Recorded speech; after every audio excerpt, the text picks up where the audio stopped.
Hello दोस्तों, राधे राधे, जय श्री कृष्णा। दोस्तों, आज हम आप लोगों के लिए एक विवाह गीत लेकर आए हैं जो बहुत ही पुराना लेकिन बहुत ही दर्द भरा है। आप लोग वीडियो को फुल वॉच करके देखिए और यह गीत आप लोग को कैसी लगी कमेंट में अपनी राय जरूर दीजिएगा। बाबा से बिना बेटी दसो जोरी, बाबा हमारी बरतिया घमई है कवने रंग होई है। बेटी से बिना बाबा दसो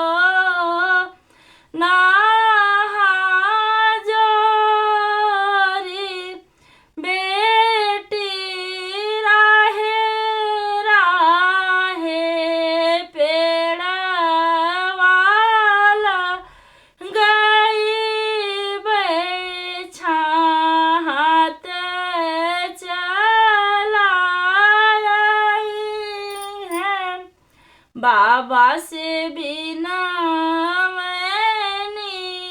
बेटी दसो जोरी, बाबा हमारी बरतिया पियसी है कवने रंग होई है।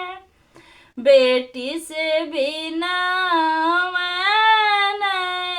बाबा दसो जोरी, बेटी राहे राहे कुआ नाखो दई पियत चला है। बाबा से बिना